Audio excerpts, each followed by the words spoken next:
plus money and chasing your dreams. DJ B turn to place everything. Marriage and relationships are not about rings. Trying to raise a family is so insane. He tries to keep politics off the brain. But sitting in the questions, he might just scream. Business and entrepreneurship is his thing. There is society, then there is reality. That's my dad. That's my dad. Welcome. I am BBT. And you can ask me anything. How y'all doing today? Happy Saturday. Me? Pretty good. Got up early today. Went out and worked out with my son. We worked on a little bit of basketball techniques. Worked on some football techniques, mainly on defense. Felt good. This was one of the first practices that we had that we didn't argue with each other. So, hand clap for that. My boy is growing up, and I have to be ready to grow with him. I got to make sure that I understand him and his growth cycle, what he's going through. He's a very emotional kid, but yeah, he's getting older and he's growing. He's getting better, getting bigger. So right now I'm looking at him. He's playing with the bird. So right now we got an animal house. We got a bird, a frog. No, I'm sorry, not a frog, a bird, a turtle, and a dog. And now they want another pet. They talking about another dog. So we'll see what happens. But anyway, let's jump right into it. Got a lot of tweets. Sorry if y'all hear the background noise. They outside playing. So anyway, first tweet. The greatest threat to world peace. This actually, I pulled this image from a tweet, and it just shows you how they feel about Mr. Kyrie Irving. It's just interesting how this thing is playing out. And I'm going to talk about the book in a little bit. I just started the audiobook. I got up to chapter 7, and so far, so great. I think that the author is very well researched. I haven't gotten to, I guess, a lot of the controversial points, but so far, I'm liking what I'm hearing as a person that's not a big history person. A lot of things that he's saying, it resonates because I am someone that went to church and just was told to believe certain things, and it never made sense to me. And that's why I stopped going when I got a little bit older. I said, these things just don't make sense. And I'm just supposed to believe this. And when I ask why, no one has an answer for me. So, yeah, a lot of things he's saying makes a lot of sense. And if I was a researcher, as detailed as he is, he's mentioned he read the Bible a few times, I'm sure I would come to conclusions very similar as to why and how. And yeah, so I'll talk about that in a second. Anyway, next tweet. See, the type of power that just oppose Ye and Kyrie isn't the type of power you can vote for. You have to organize, unify, own, and control. Economics is key. Voting is the illusion of power. Just shout out to 19keys.eth. I've been saying this for a while. We want to go out and praise our voted stickers, but then we're not doing the things we need to do for real change to happen. And like you said, you have to organize, unify, own, and control. Own and control. Economics is the key. So, yeah. And one of those ways that you'll be able to do that is you got to really, really understand your history, not dwell on it, not let it beat you down, but understand that we were powerful. We are powerful. And the only way you'll do that is you have to understand that there has been a lot of brainwashing going on over the years. So definitely love that tweet. Next tweet. If you are calling, it will keep calling you. Oh, if it's your calling, it will keep calling you. I pulled this image off Instagram. I agree. I think that if something you're passionate about or something that you really want to do, you can't just stay quiet. I was listening to someone's YouTube show the other day, and they mentioned, oh, man, in order to keep your money, you got to keep quiet. And I'm like, no, when you wake up, and your conscience starts to kick in and you know something ain't right, I'm telling you, you have to speak up. You have to do something differently. You have to move differently. Being quiet is not the answer. I get it. Once you open your mouth, you expose yourself. You put your livelihood at risk. But at the end of the day, I think that if it's something that you believe in, you're passionate about, eventually it's going to have to be discussed. So next week, United States of America has never apologized for these crimes, but they bully and intimidate a black man to apologize for his First Amendment rights, Kyrie Irving. They never apologized for slavery and Jim Crow. I stand with Kyrie. That's trending on Twitter. I stand with Kyrie. I stand with Kyrie. You should stand with Kyrie. But as you can see from these images, this country has never apologized. And it's interesting. Why not? And why haven't we pressed this country to do so? So anyway, next tweet. Lower class wife doesn't work. Middle class wife works. Upper middle class wife doesn't work. Upper class wife runs a small business that loses $10,000 a month. I just thought that was funny, mixing something a little bit funny. Next week, Byron Allen is reportedly preparing a bid to buy the Washington Commanders and would become the NFL's first black owner if he succeeds. I'm rooting for Byron Allen. As I mentioned before in past shows, I would love to see a predominantly black owner in the NFL, and especially my team, the Washington Commanders. Next week, 19 keys again. You will be judged. You will be judged for your words and your silence during different times. Stand up. I agree. Silence is not the answer. If you believe in something, if you don't fully understand, do your research, read, understand why, these things are being addressed and being ridiculed. Learn your history. I mean, I'm doing it. I'm not the biggest history buff, and I'm taking the time to learn, and I'll talk about that in a second. Next week, 63% of Americans are living paycheck to paycheck, including nearly half of six-figure earners. Yeah, it's crazy out here right now. I mean, people, in theory, I remember coming up, the goal was to get to six figures. Once you get to six figures, you good, you living good. And the thing about it, I experienced six figures. Our household, both of us made six figures, and we both would live paycheck to paycheck. I'm telling you, it's a lot that you don't know. You think that these are the goals. You think that this is going to make your life better. And unfortunately, it doesn't work like that. You got to make a lot of money. You got to make a lot of money to live in the United States, at least. Meaning, to afford good health care, to be able to afford your daily things like your food, your toiletries, everything like that. If you want to do a trip, I mean, have you ever calculated the cost of a trip? And if you got a family, you got to pay for flights for you, your spouse, your kids. It's a lot. And you're supposed to travel because you should see the world. The world is here for us to see. So, yeah, we need to understand like the problems are not only already there, they're only going to get worse. So, you got to embrace them, understand them, and start to empower yourself to say, okay, how I'm going to make sure I do better and then my kids do better. So, next tweet, the Wall Street Trapper. We watched two black men get lynched in front of our eyes. Next week, Jason Whitlock, please let me know what NBA players are saying about Kyrie Irving. Let me know if anyone stands up for him. Also, let me know what are all that revolutionary, Kaepernick-loving blue checks say about Kyrie. Thank you. Pretty self-explanatory. Next tweet. Oh, let's see. Next tweet. Okabashi, an Adidas manufacturing partner and family-owned footwear company in Beaufort, Georgia, has laid off 142 employees as a result of Adidas ending its partnership with Ye, formerly known as Kanye West. The impact is being felt. Next week, Boyce Watkins, PhD, sad that many NBA players will support Joe Biden before they support Kyrie Irving. Biden sent millions of black men to prison. Kyrie wants you to be free. That's the slave mentality. I agree. Ye said it. Slavery is a choice. Don't beat me up if it's happening today. Man, at the end of the day, we have an opportunity to stand behind our fellow brethren that wants us to be free, not just one, but two. And there's more people speaking out. So it's up to us to understand and learn our history and now understand why they're doing so much to try to combat that, to try to cancel this guy. Think about it. Why would they do this? Anyway, I'm gonna get into the book in a second. Let me keep going. Next tweet. Let's go. Next tweet. Twitter will not censor accurate information about anything. Elon Musk. Hooray for Elon. Boy, they are doing a big time smear campaign on Elon. They're saying that Twitter is losing so much money. Elon, I saw something where they said that we're judging Elon on 1 week of running Twitter. And I'm like, how can you judge a CEO on 1 week being on the job?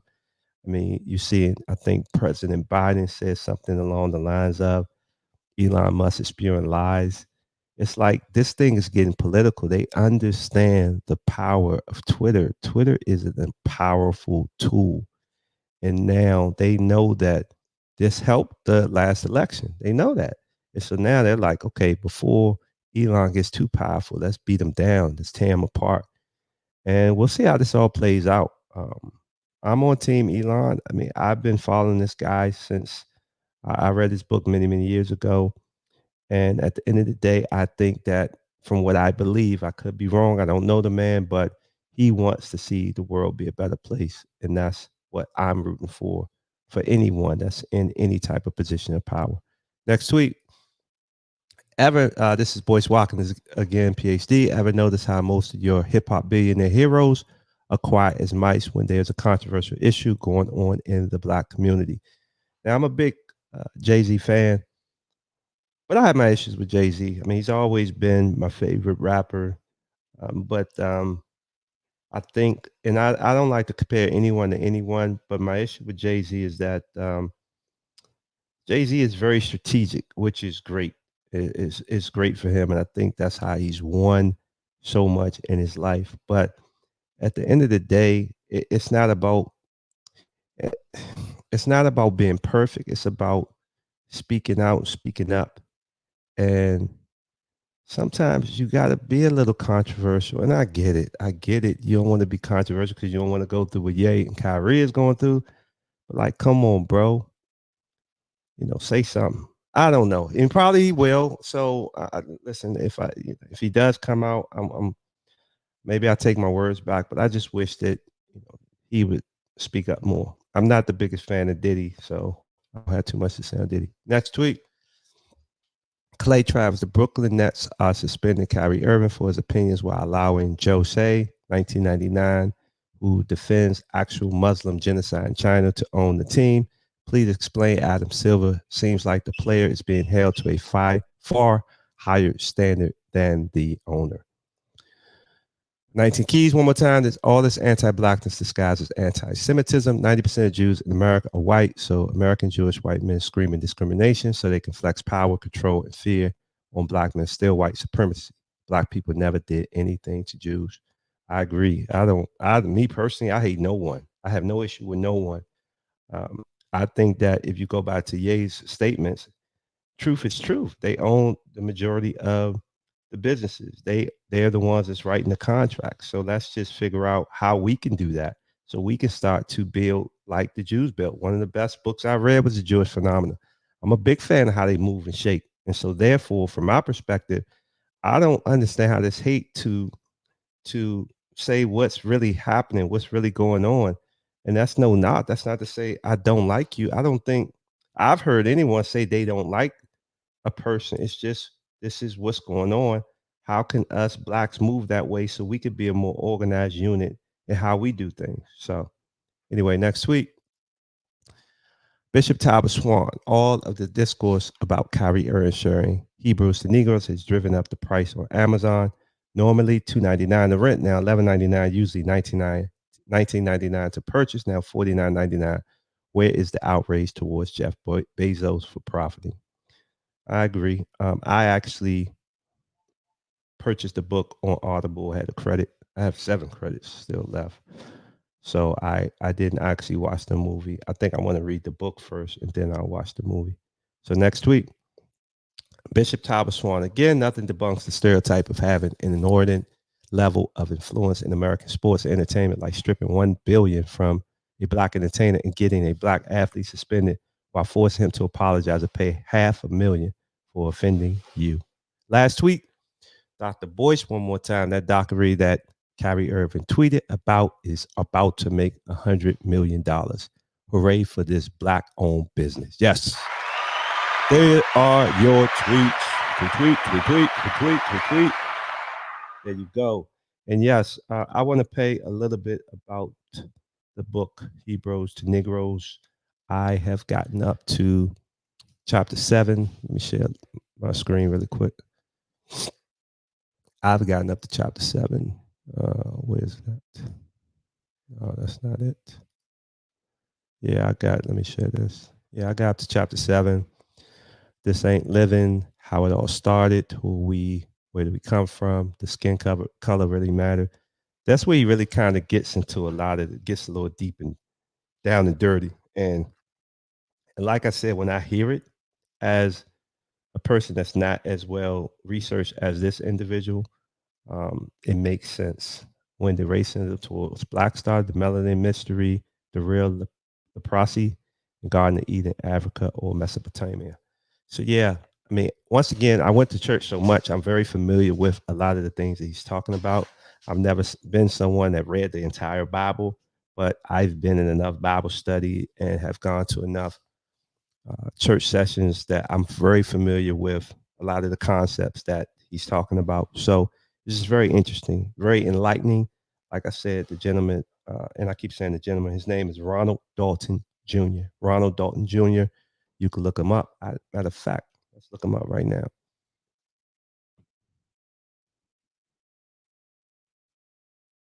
Ronald Dalton Jr. There you go. His picture is really low. Let's see. Yeah, that's the brother right there, Ronald Dalton Jr. Definitely, I'm liking what I'm hearing so far. This book was written in 2018, just FYI. So yeah. So anyway, I'm gonna play a little bit of it. Let me just play this part. Hold on, let me do this really quick. And once again, sorry for the background noise, y'all. We get ready to go to an event, and everyone is getting ready. So let's play this, and then let's play this. Get this way. Questions we need to ask ourselves, then figure out what we're going to use expressed in this audiobook may be offensive to some listeners. Chapter 1. This ain't living. How do we get this way? Questions we need to ask ourselves, then figure out what we're going to do about it. For the wrath of God is revealed from heaven against all ungodliness and unrighteousness of men who suppress the truth in unrighteousness. Romans 1:18. You shall know the truth, and the truth will set you free. John 8:32. All around the United States, there is an uncertainty in the air. The morale of a lot of hard-working Americans is low. Day after day, month after month, year after year, Americans work only to feel like life is getting harder. Most Americans are now chasing bills and counting the days that their jobs blesses them with a 2-week paycheck. Many of Americans' paychecks are accounted for even before it lands in the bank. It seems that as fast as we can get some money, the faster it is leaving our hands to our creditors and debtors. Debt, interest, and work are cracking the whip on many Americans, forcing them into a new form of slavery. Financial slavery. If that resonates with you, definitely leave a comment because that resonates with me. I'm sure it resonates with you. So let me let it keep going. But also slavery over your mind and household. As most Americans are driving home from work tired, possibly stuck in traffic, with time to reflect on the day, it's easy to think about all the things that we have done or have left to do for the day or for the rest of the week. Do we have time to think about living instead of work, bills, and what our kids need? When do parents get to live their life? More and more, our lives are becoming busier, and it seems that we are spending less time living. A lot of Americans are working all day long, multiple jobs, extra shifts, overtime, and not really living. One can simply test this by driving through any neighborhood in America or driving past the nearest lake and noticing that every year there are less people outside enjoying nature. Backyard patios are empty. There are no kids in the front yard or in the streets riding their bikes.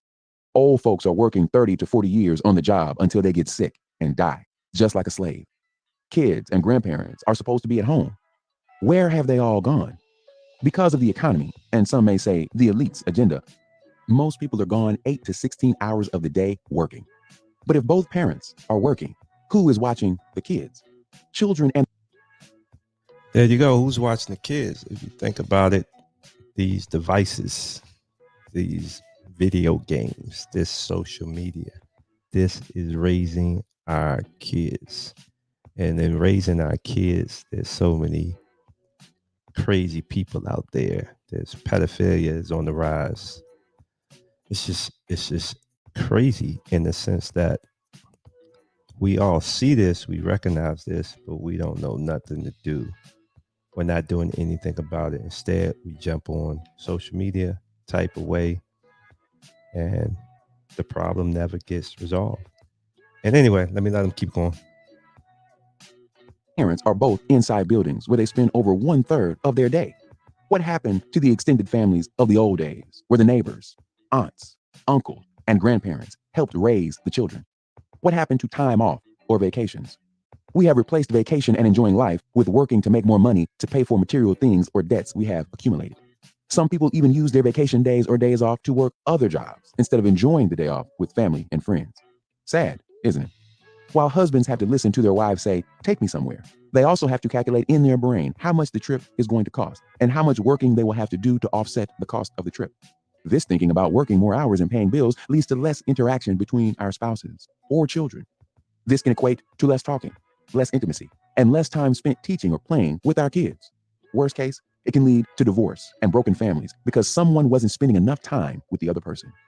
The problem is that we have become a society, a country, where we do too much thinking about everything that encompasses our daily lives and not enough time thinking or questioning what is happening right before our eyes. People like me and you may sense a feeling that something is coming or that something is about to happen. Maybe it's a breaking point, a point where one cannot take it anymore, and they're looking for an answer to all their problems. Unfortunately, it is not winning the lottery. It's a sense of feeling that the future is bleak and that something bad is going to eventually happen. I'm not sure what I did. Yeah, how many of y'all can relate that the motto right now is like 1 point something billion? I'm sure we all playing it. And good luck with winning. Anyway, let him keep going. With all that's going on in the world with unstable governments overseas, executive orders being signed by our president like it's no tomorrow, school shutdowns, threatened government shutdowns in the US at the end of the year, inflation, rising costs of healthcare, rising interest rates, rising unemployment, rising dependence on food assistance in every American city, deindustrialization of America, and the massive student loan bubble that's about to burst, it's easy for anybody to have a reason to worry. The TV shows we watch give us a fake reality shows, and news that cannot be trusted. Just like in the movie Truman Show, people are finally waking up and demanding answers. Alternative news media via the internet and YouTube is spreading like wildfire. Regular media/TV news, however, is telling us that the housing market is on the rise and unemployment is shrinking. They tell us to invest in 401ks, stocks, and bonds, which we know can change in the matter of an instant with one big financial event which we have no control over. They tell us to save for retirement, but people are barely able to pay the bills every month. They tell us that the Affordable Care Act, Obamacare, is affordable, but Americans are realizing that they cannot afford it once they sign up. What's up with that? If close to half of America is not working or is collecting food assistance every month, what does that say about the state of America and how much Social Security most young Americans can look forward to living on when they grow up? If today's baby boomer generation that worked 30 years on the job can barely make it today on Social Security, diminishing pensions and or 401ks, then we should be very worried right now about our future America. Many older Americans have been working for 40 plus years, from their late 20s to their 70s. Are we working our way into our caskets? What's worse is that they don't expect us to live long enough to collect our full retirement that is owed to us. Depopulate America by way of cancer, cardiovascular, or stress-related illnesses, and raise the Social Security retirement age to 70 years of age seems to be what is in store for us. Sounds like a big Ponzi scheme or gamble, doesn't it? Well, the world is a big Ponzi scheme, and we're the ones getting duped without even knowing it. It's time we start waking up. We should be asking serious questions to ourselves and demanding answers. We should be asking why, then? What are we going to do about it? And what will happen if we do nothing? So let me stop it there. I got to get ready to go. I definitely wanted you just to hear the introduction of the book. I mean, he laid out a lot of things that's going on, and he's definitely telling it to the Black community because we don't have savings, we don't have retirements, we don't have the trust in place to give us the ability to get a head start, to be able to create businesses and give ourselves opportunities to build the wealth that we need to sustain in this world. And so when you hear that, what do you think? Is this something that Kyrie should be getting crucified about? It sounds like it's a book that's trying to empower and uplift our people. So, like I said, there's a lot. I mean, the audiobook is 36 hours, and that's just the first 8 minutes. But I just wanted to share a little bit of how he started off. And then he goes into, I broke down the other chapters that I've read so far. So I'm going to be touching on the book from time to time. I want to try to get through it as quickly as possible, but so far so good. I'm learning something. I'm learning about my history. I'm getting a perspective. Now, when I listen to books like this, I don't believe everything I read. I listen if it resonates, and then I will say, okay, that sounds about right. And then I'll cross reference it with something else. I'll go and do my own research, or I'll read another book, and then I'll compare and contrast. And then from there, I'll have my opinion of what information was presented to me. So I think you should do the same. Don't follow anyone blindly. Don't read anything or take anything, uh, to 100% accuracy. You got to do your own research. That's why I talk about all the time with our kids. We got to get them and teach them how to think critically, think independently, gather the information, and then come up with your own decision or own conclusion based on your own research. So far, I'm liking the book. And like I said, I will chime in from time to time and give you all my thoughts. But I definitely think that this is required reading in our community. I think that instead of us just depending on what the schools give the kids to read, we need to give them the books to read, like The Miseducation of the Negro, like the autobiography of Malcolm X, like Hebrews to Nigga. I said nigga. Hebrews to Negroes. Wake up, Black America. I think our kids need to read that too. So anyway, y'all enjoy the rest of your Saturday. I'm gonna go and try to enjoy mine with the family. And so y'all take care. I'm out.